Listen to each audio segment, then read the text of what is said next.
క్రీస్తునందు ప్రియమైనటువంటి సహోదరి సహోదరులకు యేసుక్రీస్తునామన మీ అందరికీ వందనాలు తెలియజేస్తూ ఉన్నాను. ఓబద్య గ్రంథం గురించి 1వ అధ్యాయం ఉంటుంది. దేవుని యొక్క వాక్యాన్ని మనమందరము కూడా ధ్యానించుకుందాము, నేర్చుకుందాము. ఓబద్యాకు కలిగిన దర్శనము. ఎదోమును గురించి ప్రభువుకు యెహోవా సెలవిచ్చినది. యెహోవా యొద్ద నుండి వచ్చిన సమాచారం మాకు వినబడెను. ఎదోము మీద యుద్ధము చేదుములెండని అన్యజనులు రేపుటకై దూత పంపబడి ఉన్నాడు. నేను అన్యజనులలో నిన్ను అల్పునిగా చేదును, నీవు బహుగా తృణీకరింపబడుదువు.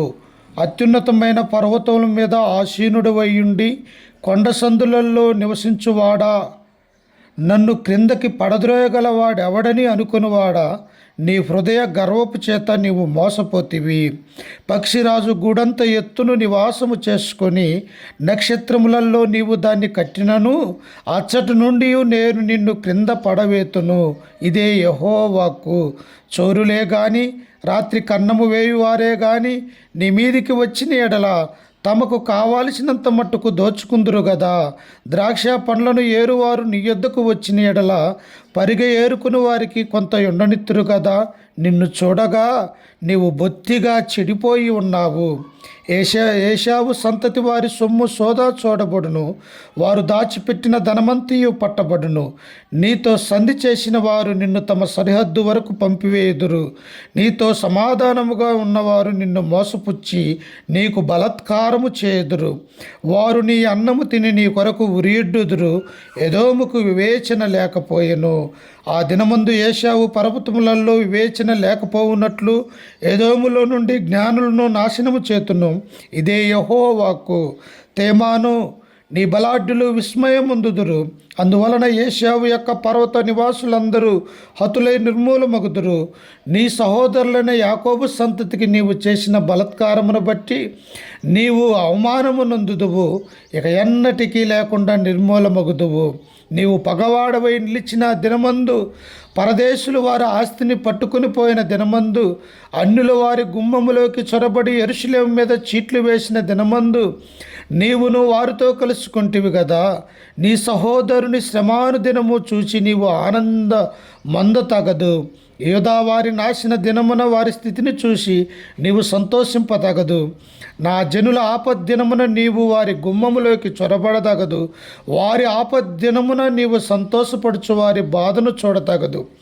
వారి ఆపద్దినమున నీవు వారి ఆస్తిని పట్టుకొనతగదు. వారిలో తప్పించుకొనిన వారిని సంహరించుటకు అడ్డుత్రోవలలో నీవు నిలవతగదు. శ్రమదినమందు అతనికి శేషించిన వారిని శత్రువుల చేతికి అప్పగింపతగదు. యెహోవా దినము అన్యజనులందరి మీదకి వచ్చుచున్నది. అప్పుడు నీవు చేసినట్టే నీకు చేయబడును. నీవు చేసినదే నీ నెత్తి మీదికి వచ్చును. మీరు నా పరిశుద్ధమైన కొండ మీద త్రాగినట్లు అన్యజనులందరూ నిత్యము త్రాగుదురు. తాము ఇక నెన్నడూ నుండని వారైనట్లు వారేమీ మిగలకుండా త్రాగుదురు.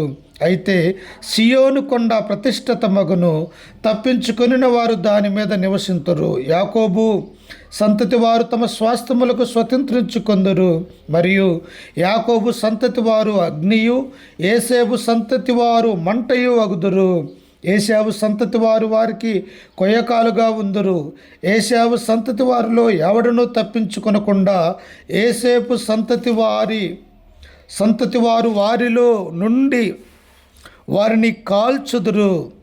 యెహోవా మాట ఇచ్చి ఉన్నాడు. దక్షిణ దిక్కున నివసించువారు ఏశావు యొక్క పర్వతమును స్వతంత్రించుకొందురు. మైదానముందుండు వారు ఫిలిష్తీయుల దేశమును స్వతంత్రించుకొందురు. మరియు ఎఫ్రాయిమీయుల భూములను, షోమ్రోనుకు చేరిన పొలమును వారు స్వతంత్రించుకొందురు. బెన్యామీనీయులను గిలాదు దేశమును స్వతంత్రించుకొందురు. మరియు ఇశ్రాయేలీయుల దండు అనగా వారిలో చెరపట్టబడిన వారు సారేపతు వరకు కానానీయుల దేశములు స్వతంత్రించుకొందురు. యెరూషలేము వారిలో చెరపట్టబడి నెపారాదుకు పోయిన వారి దక్షిణ దేశపు పట్టణాలను స్వతంత్రించుకొందురు. మరియు ఏశావు యొక్క కొండకు తీర్పు తీర్చుటకై సియోను కొండ మీద రక్షకులు పుట్టుదురు. అప్పుడు రాజ్యము యెహోవాది యగును. దేవుడు తన పరిశుద్ధ వాక్యాన్ని ఈ ఉదయకాల సమయంలో మన అందరి హృదయములో దీవించి ఆశీర్వదించునుగాక.